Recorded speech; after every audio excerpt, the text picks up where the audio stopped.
और ऐसे बचपन से मेरा वकालत में आने का कोई इच्छा नहीं था। मेरा दिली इच्छा था मैं डॉक्टर बनूं और सेवा करूं। लेकिन मैं क्या बोलिएगा, ये सिचुएशन जो है हमको डॉक्टर ही ना बना करके वकील बना दिए।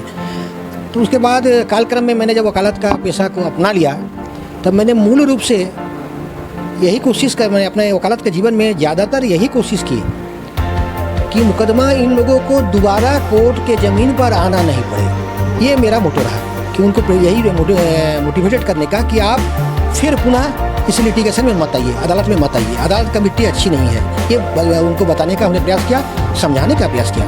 और सही माने बोलिए तो मैं अपना प्रयास में 70% सक्सेस हूँ। मेरे पास जितने क्लाइंट आए, हमने आज अपने वकालत के जीवन में जितने को किया 70% पुनः लौट के नहीं आए कोर्ट में।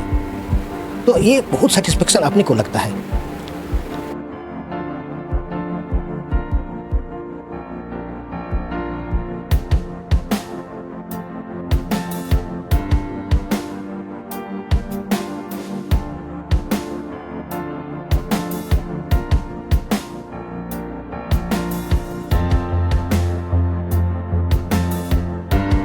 वकालत एक जंग है जिसे गोला बारूद से नहीं, दिमाग के घोड़े दौड़ने से जीती जाती है। नमस्कार, मैं धनंजय कुमार, आपका स्वागत है स्वदेशी भारत न्यूज में। आप देख रहे हैं स्वदेशी भारत न्यूज का खास कार्यक्रम जनहित वार्ता, जिसमें हम आपको भारत देश में उत्कृष्ट कार्य कर रहे प्रेरणादायक व्यक्तियों से परिचय कराते हैं। आज मेरे साथ इस एपिसोड में खास मेहमान के रूप में पाकुड़ के जाने माने अधिवक्ता UN उपाध्याय जी मौजूद हैं, जो पूरे ज़िले भर में सुखुदा या फिर सुखू बाबू के नाम से मशहूर हैं। सर, बहुत बहुत स्वागत है स्वदेशी। नमस्कार, आपका चैनल को माध्यम से मैं पूरे झारखंड वासियों को तहे दिल से जोहार, नमस्कार।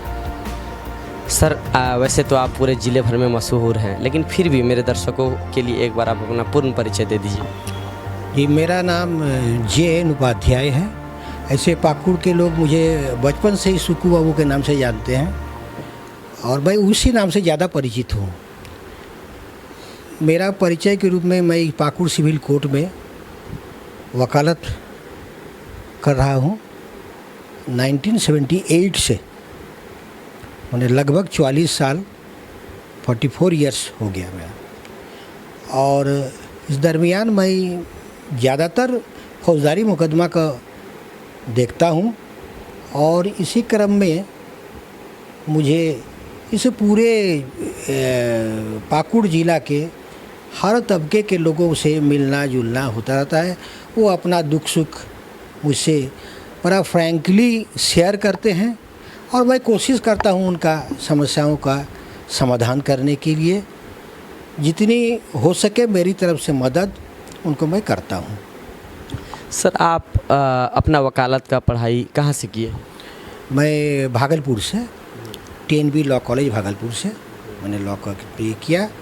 उसके पूर्व में KKM कॉलेज से मैंने ग्रेजुएशन किया और पाकुड़ राज हाई स्कूल जो है वहाँ से मैंने मैट्रिक का क्वालिफिकेशन वहीं से किए थे। सर, आपको इस वकालत के क्षेत्र में आने का खास मकसद क्या था? देखिए, एक्चुअली मेरा फादर भी लॉयर थे और ऐसे बचपन से मेरा वकालत में आने का कोई इच्छा नहीं था। मेरा दिली इच्छा था मैं डॉक्टर बनूं और सेवा करूं। लेकिन मैं क्या बोलिएगा, ये सिचुएशन जो है हमको डॉक्टर ही ना बना करके वकील बना दिए। और चूँकि इस परिवार हमारा वकील के परिवार से हम लोग बिलोंग करते हैं, इसलिए विभिन्न तरह का आदमी आते जाते रहते थे मेरे पिताजी के पास और मैं उनका जो अवस्था देखता था, उनका प्रॉब्लम बीच बीच में सुना करता था। तो हमको लगता था कि इन्हें कुछ मदद मिलना चाहिए कि इसे खामोखा परेशान ना हो और कोर्ट का चक्कर लगाना नहीं पड़े। तो उसके बाद कालक्रम में मैंने जब वकालत का पेशा को अपना लिया तब मैंने मूल रूप से यही कोशिश कर मैंने अपने वकालत के जीवन में ज़्यादातर यही कोशिश की कि मुकदमा इन लोगों को दोबारा कोर्ट के ज़मीन पर आना नहीं पड़े। जो एक बार कोर्ट के अदालत के दरवाजे पर आया वो पुनः अदालत के दरवाजे पर नहीं जाए, इसी की ओर आम जनता को, जो अशिक्षित जनता है, अशिक्षित कौम है, उनको हमने यही प्रेरित किया कि आप इस बार जो आ गए अगले नहीं आने का आप प्रयास कीजिएगा। ये मेरा मोटो रहा कि उनको यही मोटिवेटेड करने का कि आप फिर पुनः इस लिटिगेशन में मत आइए, अदालत में मत आइए, अदालत का मिट्टी अच्छी नहीं है। ये उनको बताने का हमने प्रयास किया, समझाने का प्रयास किया। और सही माने बोलिए तो मैं अपना प्रयास में 70% सक्सेस हूँ। मेरे पास जितने क्लाइंट आए, हमने आज अपने वकालत के जीवन में जितने को किया, 70% पुनः लौट के नहीं आए कोर्ट में। तो ये बहुत सेटिस्फेक्शन अपने को लगता है। इसके अलावे वकालत जीवन में एक बहुत बड़ी चीज़ है। कोई भी अगर जैसे आजकल के दिन में देखिएगा 498 का मुकदमा, पति पत्नी का मुकदमा बहुत ज़्यादा हो रहा है। वो आपका रखिए कोर्ट का 70% मुकदमा वही है, मैट्रिमोनियल डिस्प्यूट जिसको हम लोग बोलते हैं। तो हमारे पास जो भी आते हैं, पहले मैं तो ज़्यादातर कोशिश करता हूँ, समझाता हूँ लोगों को कि भाई गांव में पंचायती करके मिटा लो, कोर्ट से आपको कोई रिलीफ नहीं मिलने वाला है। आप 4 साल 5 साल 10 साल कोर्ट में घूमोगे, वकील को पैसा दोगे, आओगे जाओगे, खर्चा करोगे, नेट प्रॉफिट आपका कुछ नहीं है, प्रॉफिट हम लोग का है। तो इसीलिए कोशिश करो कॉम्प्रोमाइज़ करने का। मैं कोशिश करता हूँ कि उस गांव के, उस पंचायत के जो प्रमुख व्यक्ति है उसको टेलीफोन करके बता देता हूँ कि भाई यार देखो, इन लोग को अगर होता है तो प्रॉब्लम सॉल्व कर दो। और वो लोग ईमानदारी से करता है, ऐसा बात नहीं है। उन लोग को बोलने से वो लोग भी थोड़ा लगता है कि ना, आपको जब बोले हैं, रिक्वेस्ट किए वकील साहब, तो मैं थोड़ा उनको मदद करूँ। और हमारे पास जितने केस करने के लिए लोग आते हैं, ये मैट्रिमोनियल वाले केस, उसमें रखिए तो 70% मैं बिना कोर्ट जाए ही उन लोग को सुलह करा देता हूँ। तो इसमें बहुत सेटिस्फेक्शन होता है। पैसा बहुत बड़ी बात नहीं है। देखिए, पैसा कमाना जो है ना, वो एलोटेड होता है। हमारी किस्मत में जितने रुपये एलोट है वो आएगा ही, निश्चित रूप से आएगा। और ज़्यादा अगर पैसा के पीछे दौड़ेंगे तो पैसा नहीं आएगा। इसी मोटो पर लेकर मैंने वकालत शुरू किया। और आम जनता के आशीर्वाद से, ऊपर वाले के आशीर्वाद से मुझे जॉब सेटिस्फेक्शन जिसको हम लोग कहते हैं बहुत ज़्यादा है। और यही मेरा अपना जीवन का जो है, यही मेरा उपलब्धि है कि आज जनता जो है मुझे एक अच्छे अधिवक्ता के रूप में जानते हैं कि इनके पास शोषण नहीं होगा। बस इतनी बात है। ये बहुत बड़ी सेटिस्फेक्शन है एक इंसान के जीवन में। इससे बड़ा उपलब्धि और कुछ हो ही नहीं सकता है। सर, आपको इस वकालत की क्षेत्र में अभी तक क्या अनुभव मिला और आप किस किस प्रकार के लोगों को न्याय दिलाया? देखिए, क्रिमिनल प्रैक्टिस करते हैं तो निश्चित तौर पर क्रिमिनल केसेस जो है, किसी मान लीजिए ज़मीन लेके झमेला हो गया, मारपीट हो गया, हत्या हो गई, या आपस में प्रॉपर्टी लेके डिस्प्यूट में ज़मीन लगा के दखल लेकर के कोई झमेला हो गया, ये सारा फौजदारी जो मुकदमा होता है, या मान लीजिए ऑफिशियली कोई किसी का डिफॉल्केशन हो गया, ये सारे क्रिमिनल ये मुकदमे के डेफिनेशन में आते हैं।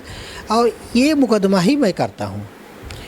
तो जिस तरह मैं जैसे कोई सरकारी फंड का कोई किसी ने डिफॉल्केशन कर लिया, तो ये तो अब बात है कि आपने डिफॉल्केशन किया, सरकारी फंड का गबन किया है। लेकिन चूँकि मैं वकील हूँ तो मेरे पास से आते हैं वो लोग करने के लिए। तो मैं सबसे पहले उसको यही बात का प्रेरित करता हूँ कि देखिए, आपने पैसा लिया, सरकार का लिया, आपने गुनाह किया है, तो बेटर है आप पैसा लौटा दीजिए, तो आपका केस हल्का हो जाएगा। बहुत आदमी मान भी जाते हैं। अब जो पैसा खा के हजम कर दिया वो तो नहीं दे पाएंगे, उनको लड़ना पड़ता है, व्हाटएवर में रिजल्ट जो भी हो उसका। तो इस तरह का हम प्रेरित करते हैं कि मैक्सिमम मुकदमा जो है वो सुलह में हो जाए, सुलह आ जाए। अब जिसमें सुलह नहीं होता है तो नेचुरली हमको तो, अगर कोई वकील है और किसी इंसान का जो है, जो लिटिगेंट है, मतलब जो मुकदमा लड़ने आए हैं कोर्ट में, उनका फंडामेंटल राइट है तो अपना चॉइस का वकील पकड़ना। अब वो अगर हमें देते हैं वो करने के लिए, तो हम उसको करेंगे, हम उसको रिफ्यूज़ नहीं कर सकते हैं। तो हम ईमानदारी से कोशिश करते हैं कि उसको, अगर वो गलत भी किए हैं तो हमको अपना प्रोफेशन के प्रति ईमानदारी दिखाना पड़ेगा, उनके लिए हमको काम करना पड़ेगा। यहाँ कोई हमारा इबट नहीं चलेगा, यहाँ कोई मॉरल हम नहीं मान सकते हैं। हमारा मॉरल वही है कि उस क्लाइंट के लिए बंधा हुआ है, उसके काम के लिए बंधा हुआ है। सर, आप सभी और हम लोग भी यह देखते हैं कि झारखंड राज्य का बात करें या फिर पूरे देश भर में अभी वर्तमान समय में अपराध की क्या स्थिति है? हम लोग हर वर्ष नेशनल क्राइम रिकॉर्ड ब्यूरो का डाटा पढ़ते हैं तो ये समझ में आता है देश में क्राइम की क्या स्थिति है। तो वैसे में सर अपराध को नियंत्रण करने के लिए किस प्रकार की व्यवस्था की जानी चाहिए या फिर क्या कोशिश करनी चाहिए गवर्नमेंट को या फिर पुलिस प्रशासन को? देखिए, देश में जो कानून बना हुआ है, पूर्व से ही जो बना हुआ है, उसका अगर इम्प्लीमेशन सही तरीके से हो तो अपराध में डेफिनेटली कमी आएगी। प्रशासन जो है अगर चुस्त दुरुस्त रहेंगे तो अपराध कमी होगा ही, इसमें कोई बट नहीं है। लेकिन होता नहीं है प्रैक्टिकली। अपने ड्यूटी के प्रति आज की ईमानदारी अब किसी के पास रहा नहीं, चाहे वो पुलिस हो, प्रशासन हो या जुडिशियरी हो। किसी के पास जो है ईमानदारी, लॉयल टू प्रोफेशन जिसको हम लोग बोलते हैं, लॉयल टू प्रोफेशन अब कोई रहा नहीं। लोग ऐसे जस्ट अनुभव करते हैं कि नौकरी करने आए हैं, नौकरी करके जाएंगे। अरे आप किस पर्पस पर नौकरी करने आए हैं उसको आप ईमानदारी से निभा रहे हैं कि नहीं, वो देखना ज़रूरी है। लेकिन वो आज के ज़माने में देखा नहीं जाता है और इसी के कारण जो है क्राइम बढ़ रहा है, कारण वही है। सर एक महत्वपूर्ण सवाल, क्या भारत देश में जो भी कानून है, चाहे हम लोग आईपीसी, सीआरपीसी या फिर मोटर व्हीकल एक्ट का बात करें या फिर भारतीय संविधान का बात करें, तो यह क्या वकीलों का किताब है या भारत के प्रत्येक नागरिकों को जानना चाहिए और इन पुस्तकों को पढ़ना चाहिए?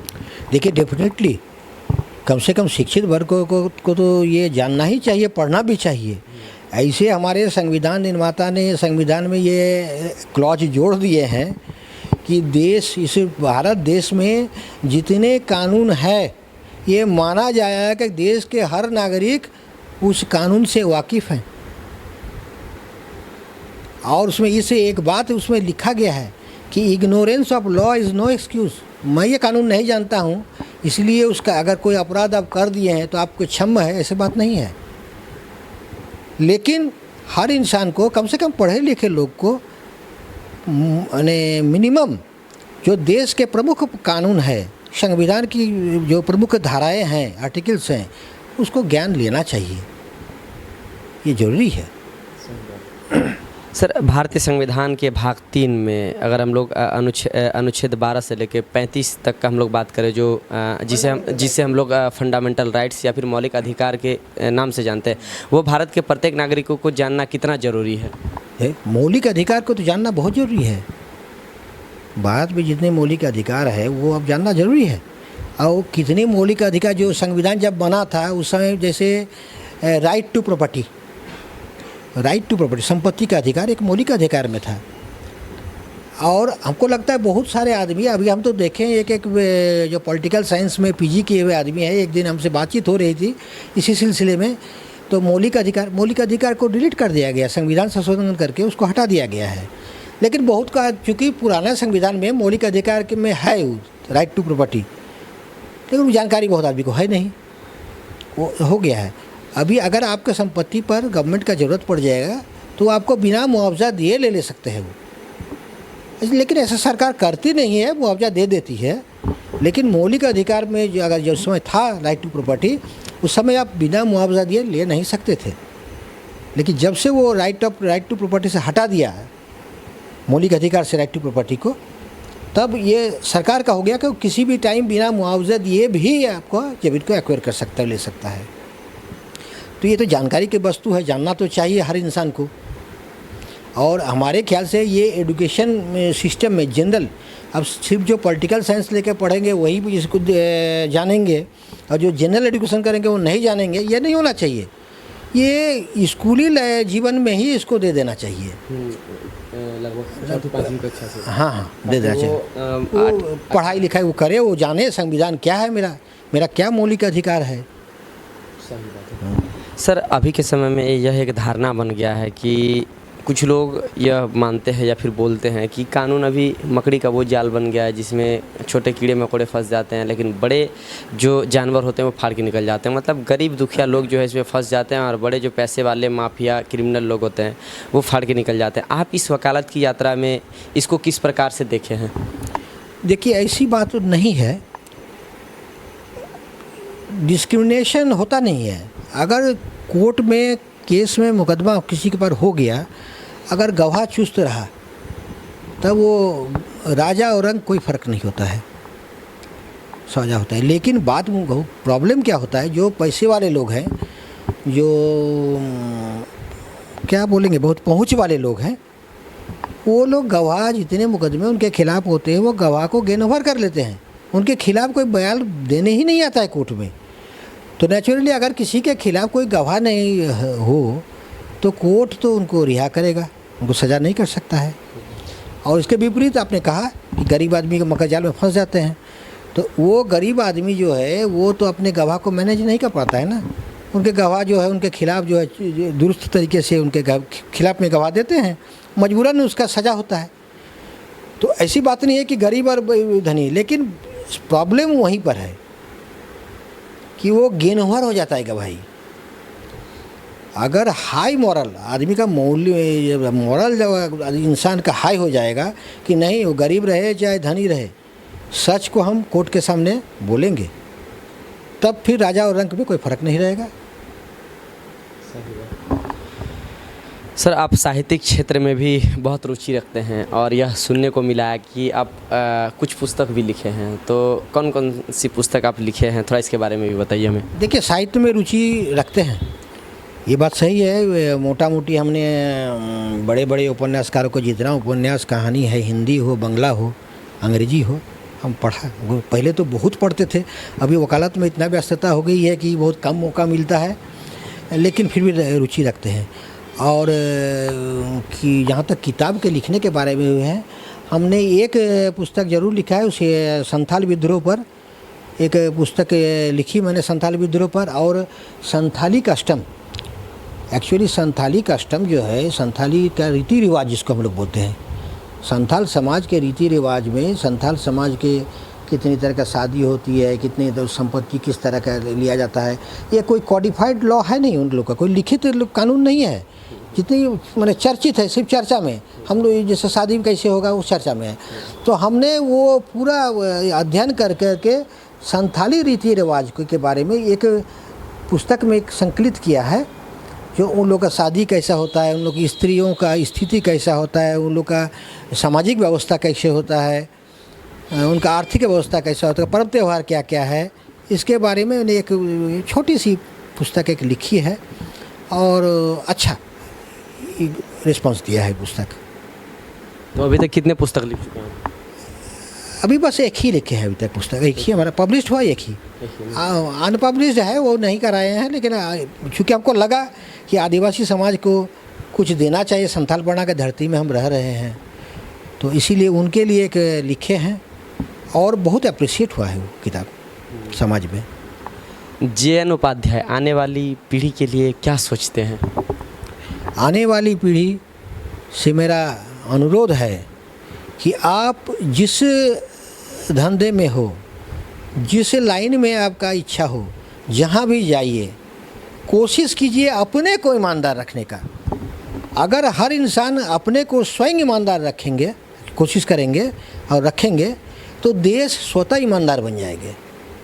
आप दूसरे को ईमानदार नहीं बना सकते हैं, कोशिश कीजिए स्वयं को ईमानदार बनाने का।